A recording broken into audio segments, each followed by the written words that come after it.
Welcome into another edition of the Steelers Q&A. My name is Jeremy Betz. Thank you for joining.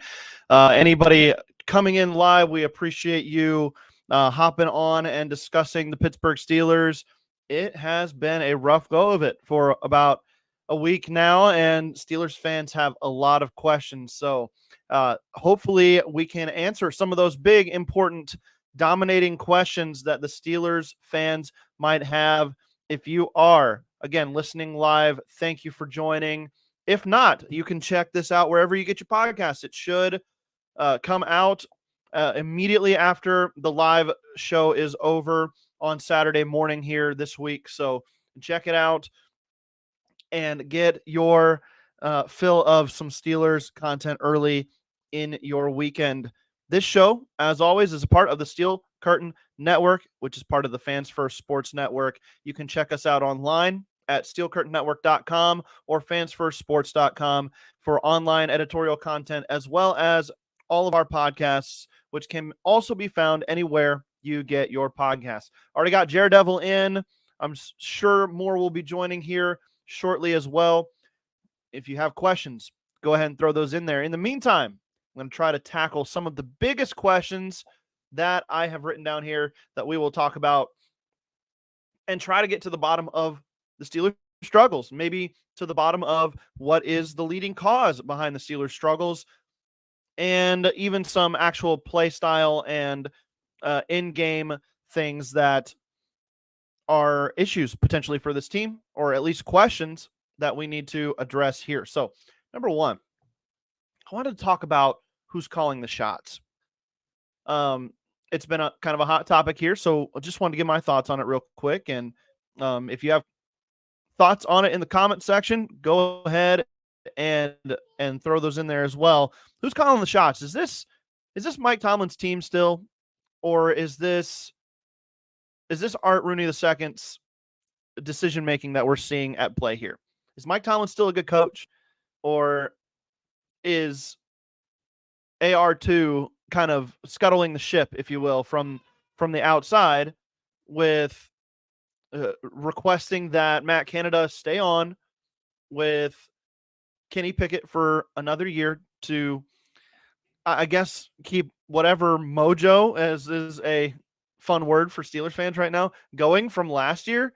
It hasn't worked, and he's coming up. There's a lot of fire coming from Steelers Nation about this. So what do you think? Who's calling the shots here? I'd love to get your comments and thoughts on this. I know some people think it leans more towards Art Rooney II, that he's saying, Mike, this is how I want to do things. I want to ride with Matt Canada another year, and I want Kenny Pickett to have that continuity on offense so he can continue to grow and give himself the best chance, according to Art Rooney, to be the franchise quarterback and to grow and take a second-year leap. That hasn't happened. Is it Mike Tomlin calling that shot? Did he say, hey, Art, I really want Matt Canada here again? We finished out strong-ish to close out the season last year, and I think that he gives us the best chance to make Kenny Pickett better. Let's get the first thing straight. This is all about Kenny Pickett, because until you have that guy at quarterback again, you're not going to be a real contender in the NFL. That's just the way it goes. You got to find a dude at quarterback. And so whatever you do as a team in the search of that guy needs to be around or based around finding him, developing him, and giving him the best shot. I appreciate what Omar Khan did and this front office did to load up the Steelers with talented pieces. I think where the Steelers are really lacking is taking those talented pieces from other organizations, from the draft, integrating them into the Steelers' culture and game plan, and making them effective again. We're seeing it across the spectrum. Players who have been in Pittsburgh that leave often find success and look better than they maybe did at Pittsburgh. There was a stat out that Kevin Dotson, former left guard of the Pittsburgh Steelers, is having a fantastic season. He's ranked second in Pro Football Focus out of all guards in the NFL. Isaac Seumalo, who came into Pittsburgh from Philadelphia, fantastic player in Philadelphia. Now, granted, surrounded by a really good supporting cast and offensive line mates there in Philly, but and a really good coach, but you bring him into the Steelers and he has not looked like that player that they tried to go get. To me, that's on coaching. It's not like he forgot how to play football. We saw it with James Daniels last year. So that is, I gotta say here that if Art Rooney is not letting Mike Tomlin run this team the way he feels is best, then it's on Art. But if Mike Tomlin is going in there and saying, "Hey, this is how I want to do it," and Art says, "Well, you're the head coach. We brought you on to run this team," then this is on Mike Tomlin. So wherever you come down on that spectrum, that's going to be how you answer this question. I tend to think that Art Rooney II had some pull in the Matt Canada decision, in the internal coaching hires. He limits Mike Tomlin's ability to hire outside the organization as far as coaches go. I think that plays into it. If Mike Tomlin were allowed in this scenario to go outside the organization and bring in coaches, I still believe in Mike Tomlin's ability to lead a football team. I 100% still believe in Mike Tomlin's ability to do that, to be a leader of men, to rally the troops, to get them game day ready mentally and physically. Now, as far as schematically and play wise, he needs help with that from his assistant coaches. He really does. Developing players has to be, I mean, you can go all the way to the position coaches. They play a huge role in that because they're spending day to day with these guys. Mike Tomlin's just overseeing the operation there. So if Art Rooney II is saying, no, I don't want to hire outside the organization, I want to keep that Steelers way, that continuity here, then that's on Art Rooney II. I tend to believe that that's kind of a little bit how it's going, although Mike Tomlin does shoulder some of the blame for either not being upfront and honest with Steelers Nation about those types of things, saying things like, yeah, changes are going to be made, but then not changing anything for all intents and purposes. So there's some blame to go around here, but for the most part, I think sometimes Art Rooney is comfortable with where the Steelers are at, and I don't know if that's from Mike Tomlin or from Art Rooney II. It is hard to decipher. I guess it'll all play out in time, and we will see how it goes. But for now, a lot of questions to be answered on that side of things. All right, we do have some questions here. We'll get to it. I'm sorry. Let's see. I missed the first one. Let's go back and do this one first. Alex Mahoney says, is Canada forcing Kenny to read where he wants the ball to go, not looking at Pickens or three wides? I think that some of that is happening. I don't think Kenny Pickett has a lot of say in how the offensive structure runs, how it plays out. I think he's given the play call. He's told in practice, this is how you need to see this. And then he goes out there and attempts to do it that way. Now, good offensive coordinators. I mentioned this last week or earlier this week on Jeff's Let's Ride podcast. I think that if the Steelers really schemed up George Pickens as their wide receiver one, the offense would be better. But they're not doing that right now. And if they really got it going as far as getting this guy the ball, getting this guy targets, because he is the most dynamic playmaker on the offense. That's just the facts. And you've got to get your most dynamic playmakers the ball. And if you're not scheming those guys up that way, if you're just kind of, we've got three wide receivers and they're just going to play on these sides and they're just going to run these routes and you just got to find the open one of them, that's not enough. You've got to work plays into your script that highlight certain players. And I don't see that in the passing game at all. The Raiders highlight Devontae Adams in the passing game. The 49ers highlight Christian McCaffrey all over the field. The 49ers probably have a larger playbook for Christian McCaffrey touches than the Steelers and Matt Canada have for the entire offense. So that's just unacceptable to me is you're not feeding these guys. And you are kind of forcing Kenny into so Calvin Austin III is running a go here on the left side, and I just need to fire a ball out here. I'd really love that to be George Pickens, but it's not. So I'm going to have to throw a back shoulder throw to 5'9" Calvin Austin instead of 6'3" George Pickens. That doesn't work out well. It just doesn't, and it needs to stop. Put your players in positions to make plays and highlight them as part of your game plan. Don't just be willy-nilly with your game plan. You can't do that anymore. All right, let's see here. Moving on to another question. Brian Miswa, how do you feel about starting the Fire Canada chants every 3 and out? Man, if it makes it happen, then yeah, let's do it. I just don't think it's going to make it happen. So it's a tough spot for the Steelers coming home after a massive loss to a probably to what should have been a lesser squad in the Houston Texans.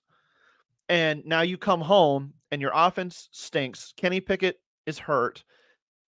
Matt Canada has been under a ton of fire. You're playing a tough Ravens defense. And so now you got to go out there in front of your home crowd, and they can turn on you like that in a snap, just like that. So Steelers fans at the game, keep that in mind. Don't force the Steelers to lose here just because you're upset with Matt Canada. I don't know. The Fire Matt Canada chants, maybe as the team's going into halftime break or something like that, but it needs to we need to still support this team, I guess is what I'm trying to say, despite their struggles. That's why we're fans of the team. So and hope that they can come out on the other side. All right, before we keep going here, I'm going to go ahead and take our break a little early so we can get to our sponsorships and get those rolling here. On the audio side, if you're listening live, don't go anywhere. I'm not going anywhere. But if you're listening on audio later, then we will be right back after this short break.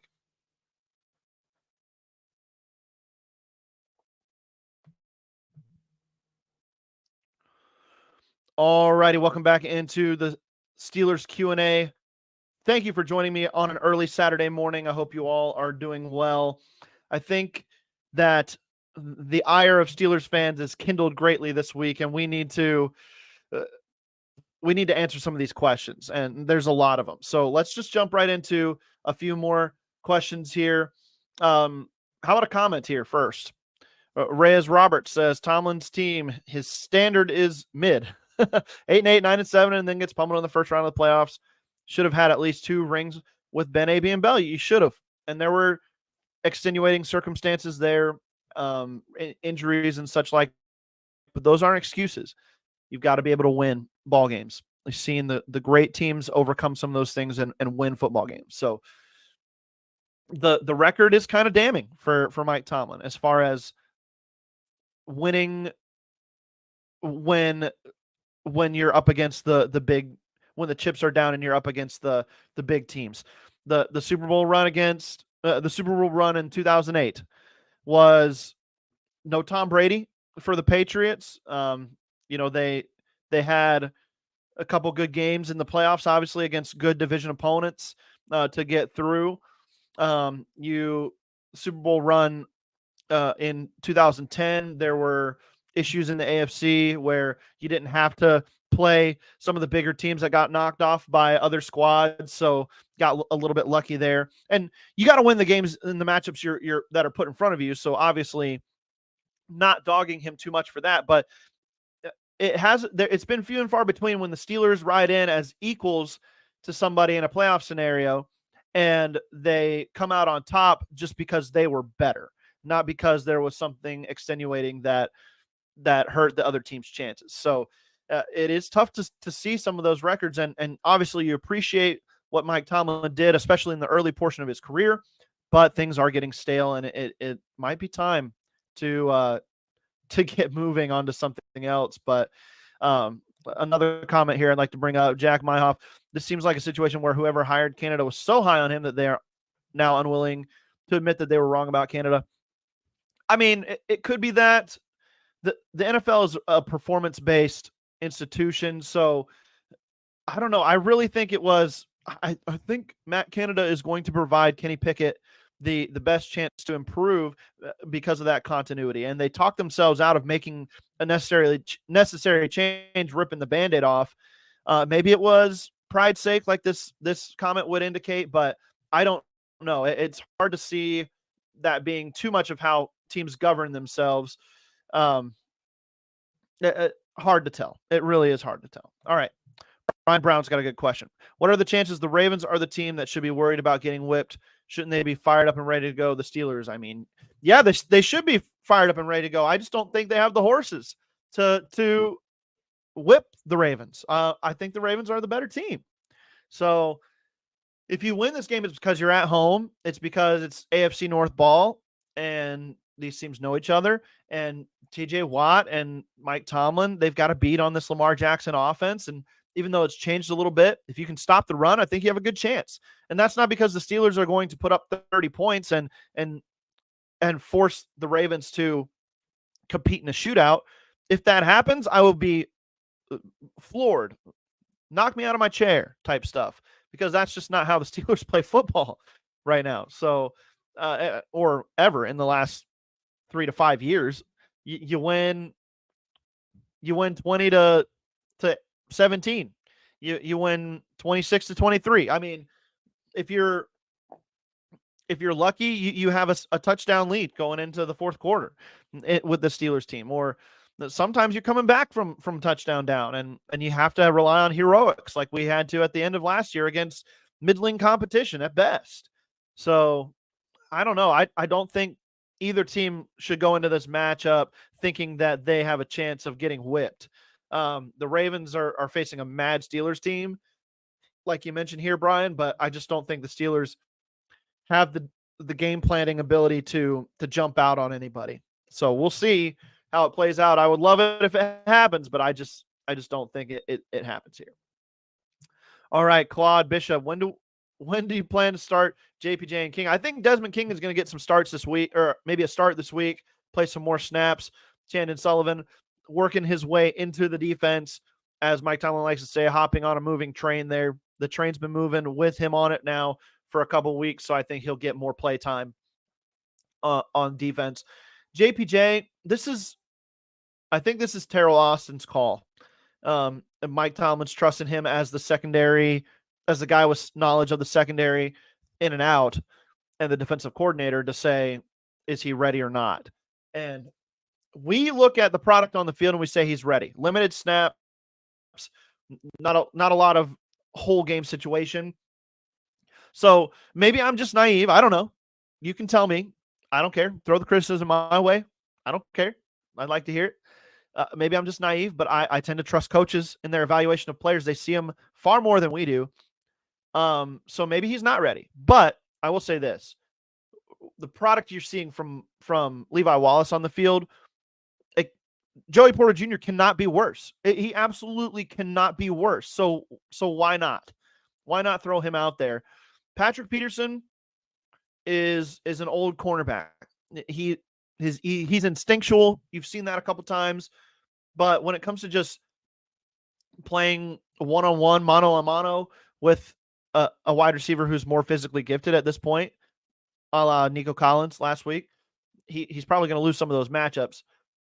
You got to put Minkah back at free safety. You got to do that to start. And then I think JPJ and Pat Pete on the field at the same time in the starting defense, that's going to be your best in the secondary. Levi Wallace is just not cutting it.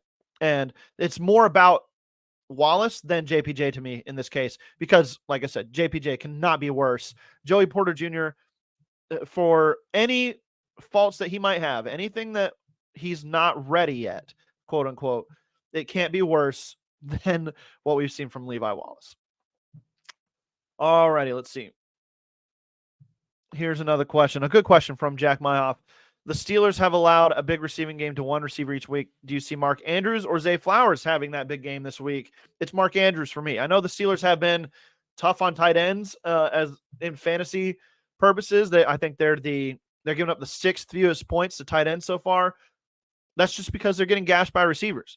And outside of George Kittle, who maybe a little bit overrated as a pass catcher, especially in the new Shanahan offense that features features Brandon Ayuk and Christian McCaffrey. They don't need him as much as a pass catcher. I think Mark Andrews is the first true test of an elite tight end that they're going to have this year. David Njoku's not elite. The Texans weren't rolling out anybody elite there in Dalton Schultz, or I don't know who their second guys would be. Excuse me. But yeah, I just think this is their first real test.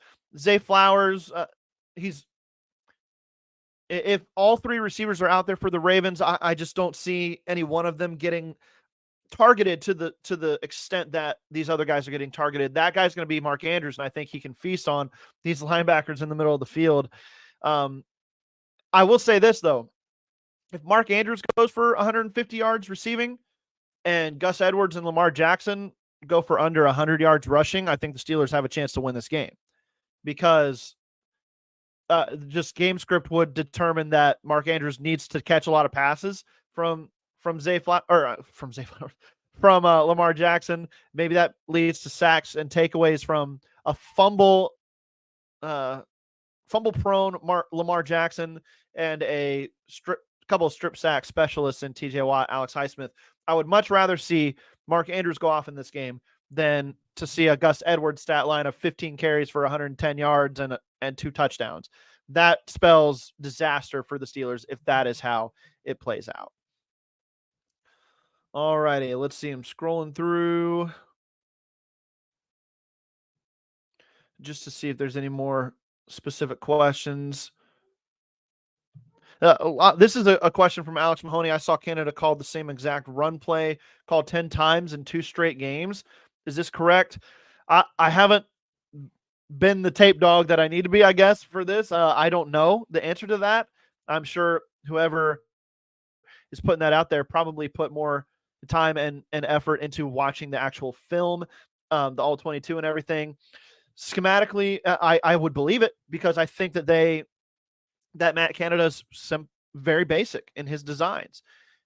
And for all the thoughts that there was going to be all this window dressing from the motions and everything, it's not cohesive at all. I can tell you that from not even watching the all 22 very closely, except for what I see on X and social media. It just is, it's basic, it's simple. And sometimes that's okay.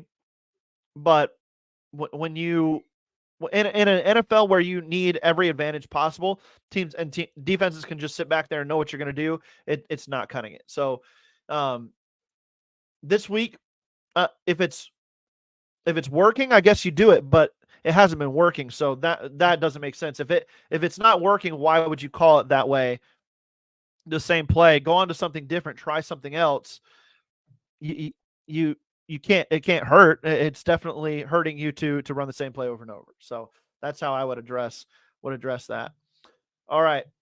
Brian Brown, how come when Pat P is in position to make a play, he can never find the football? Patrick Peterson is supposed to be one of the best, right? He was one of the best. That's the thing. He was one of the best. He's not anymore. He just physically isn't anymore. He's had several pass breakups. He's had an interception. So I would say I would push back on that a little bit, that he's found the football. But there have also been a couple times, you're right, that it's just been a glaring miss on footballs. Brandon Ayuk comes to mind, jumping over top, mossing him a little bit in the end zone. That's a coverage play that you got to finish. If you're Patrick Peterson, he knows that. And then I think it was in the Raiders game, Devontae Adams got him over the middle one time where he was completely turned around, didn't come over in time to help out. And if he was facing the right way, if he put himself physically in the right position, he would have been able to make a play on the ball, and he wasn't able to. So, yeah. So again, Mr. Wood Mr. Woodside says, Brian Morning, he's older and isn't the same player. Still better than Wallace, though. Exactly. That's what I say. So get JPJ out there with Patrick Peterson. I think that is a better chance. So, all right, let's see. Okay, here we go. Here's another question. Jack Myhoff, what do you see as the Ravens' weak point on defense? The run game or pass? Najee was running hard and strong against the Texans. Would like to see that again this week if possible. You have to run the football. If you're the Steelers, I would say the Ravens are pretty good at stopping the run. That's probably their bigger strength here than the secondary. They're getting some guys back probably this week. We'll have to look at I'd have to look at the injury report again to remember who's all in and who's out for the Ravens this week. But I think you can beat them through the air if you're an NFL passing attack, but I just don't think the Steelers have an NFL grade passing attack. So you might find a couple weak spots, but you've got to run the football to set up the pass. You just have to do it. Then you got to work over the middle of the field. Get Darnell Washington involved, even if it's for some 10-yard zone beaters. Get Connor Hayward involved. He's a playmaker. Target him in the passing game. George Pickens, though, get him involved.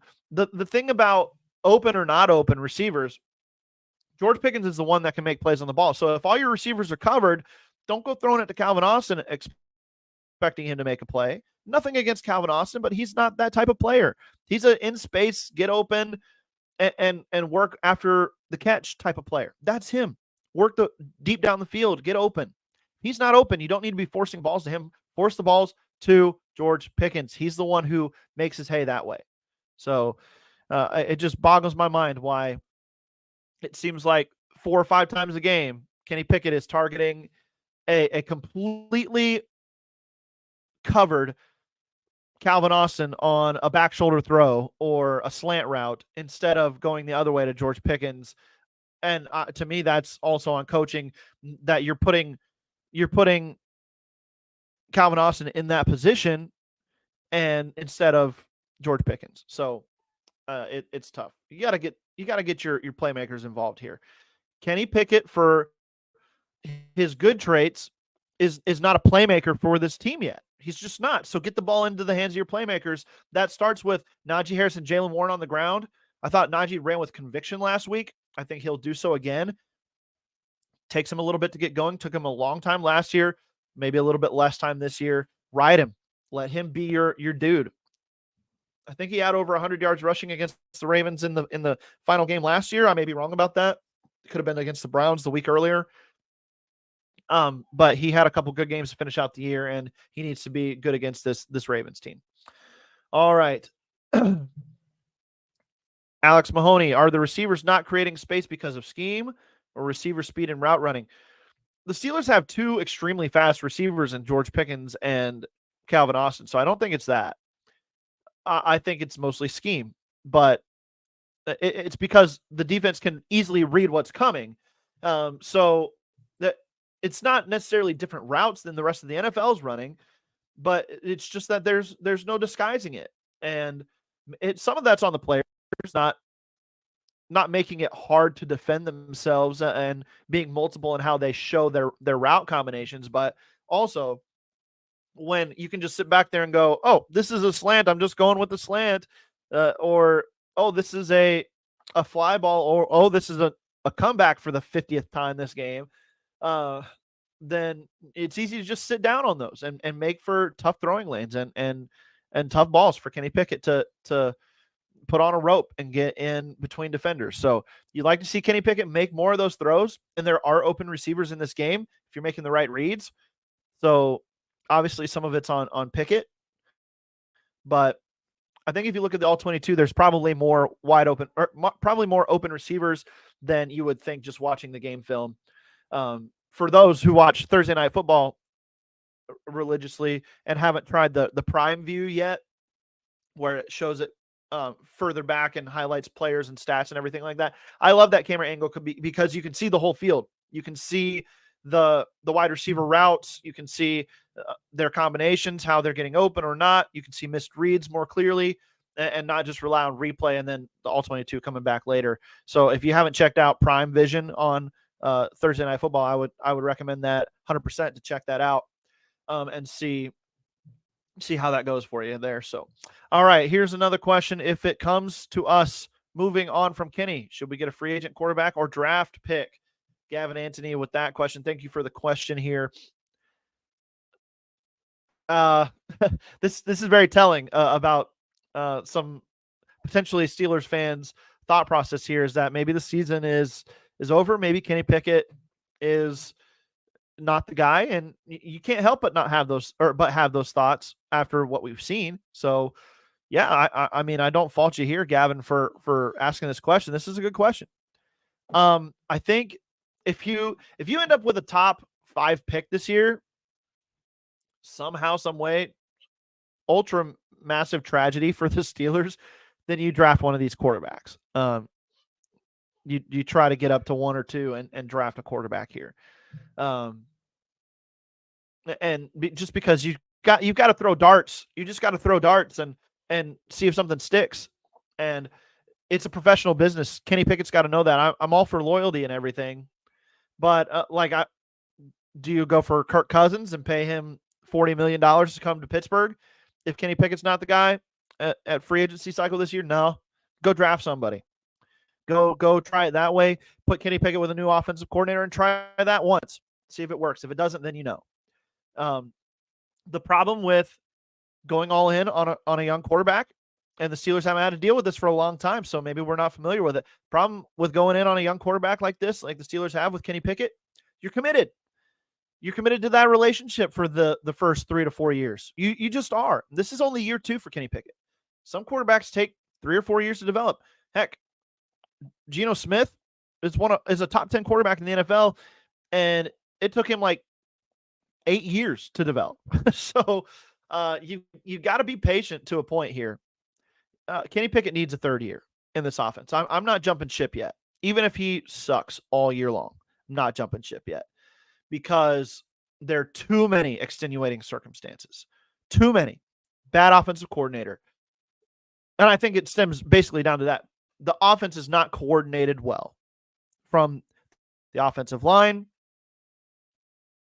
to the receiver schemes, to the running game schemes, to Kenny being taught how to read the field, to what he can call on the field.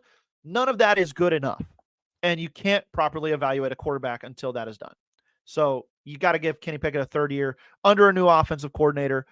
In my opinion, it has to be a Shanahan tree guy or a been there, done that coordinator that has led good offenses in the past, that can come in and say, hey, I've done this for 15 years, or I've done this for 10 years, and I know how offenses work.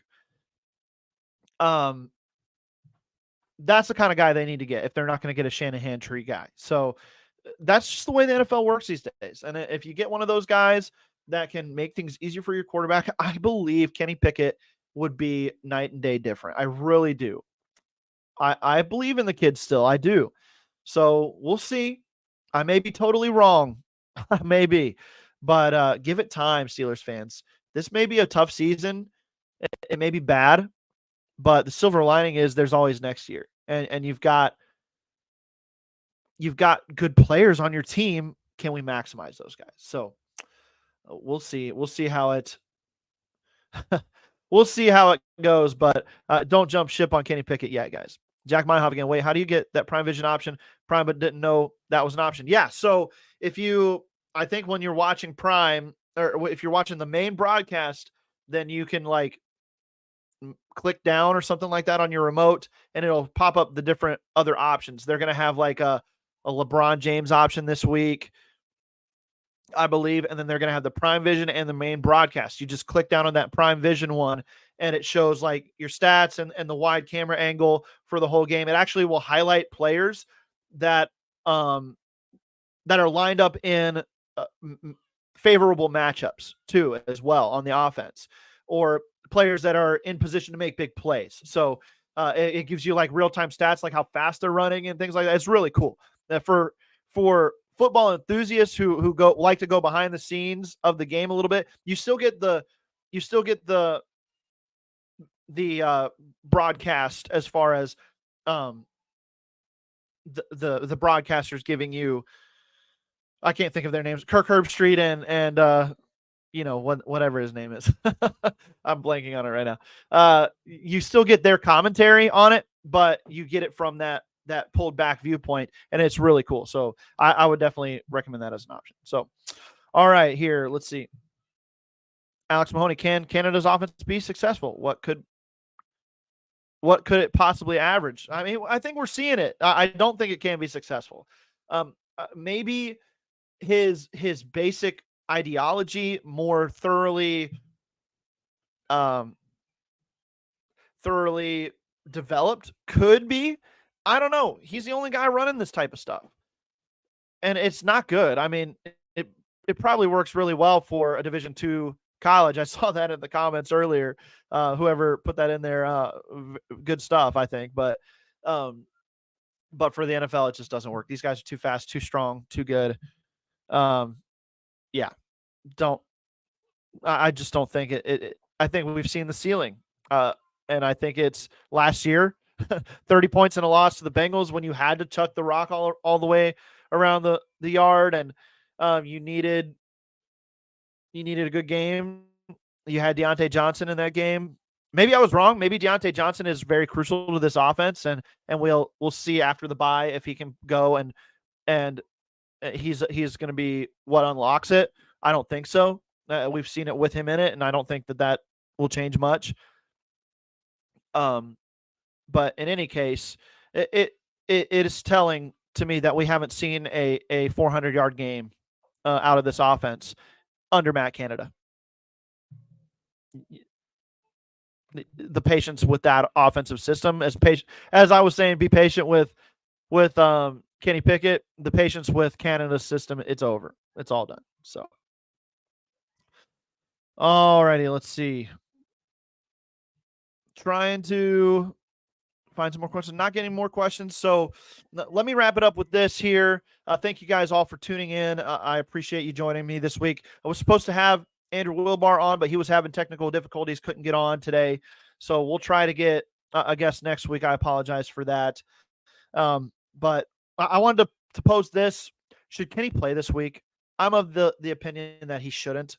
I know he's practicing fully and came out of the knee brace, but just the fact that he was hampered early in the week and probably will be hampered in game just because it's a bone bruise. It's a big hit. That was a bad injury. That looked really bad. It looked way worse than it turned out to be, obviously. I just think a healthy Mitch Trubisky, if you want to keep your season afloat, this isn't about lack of belief in Kenny Pickett. A healthy Mitch Trubisky gives you a better chance to beat the Ravens than a diminished Kenny Pickett. So I don't know. If Kenny's fully healthy, then that's fine. But I just don't see how he could be after that injury being sustained. And those bone bruises linger. I had one in high school, missed a couple weeks because it was a bad one. My whole leg was purple for like a month. But that's high school football, whatever. Not trying to say I'm on that level or anything like that. But Kenny, not if he's 100% fine, but if not, then there's no reason he should be playing in this game. And then finally, is anybody in the AFC North a true contender? I don't think so, especially if the Steelers beat the Ravens this week. Whew. I don't know. I don't think anybody in the AFC North right now can contend with Buffalo, specifically the Dolphins, the Chiefs. I don't know. The Chiefs have some holes. We'll see. Maybe the AFC is just not as good as we thought. So we should see. We will see. So, all right. Thank you again for joining me here on the Steelers Q&A. Live shows are fun. I really enjoy doing this with you guys. I appreciate you getting up on a Saturday morning and joining in with me. Love talking Steelers football with you guys. Stay tuned to the Steel Curtain Network. We'll have you covered for everything throughout the game. If you haven't seen the preview show, previewing the game with Brian Anthony Davis, Dave Schofield, and Jeff Hartman, go check that out. Steel Curtain Network. If you want some fantasy advice for DFS over the weekend, then go back and listen to my podcast on the FFSN NFL feed. If you look that up, and you can see I'm doing a new fantasy podcast, the Fantasy First podcast. And I talk DFS lineups for Sunday on that show. I also talk DFS for Thursday. And on the Tuesday show, it runs twice a week. Should have mentioned that. Tuesday, I go over the previous week injuries and things like that and prep you for fantasy waiver wire. And on Thursdays, go over the Thursday night schedule, the same game parlay props that you could do, and then also DFS lineups for the weekend, some sleepers and value picks there. So check that all out on FFSN and the Steel Curtain Network. Thanks again for tuning in. That's going to do it for me here. We'll see you next week on the Steelers Q&A.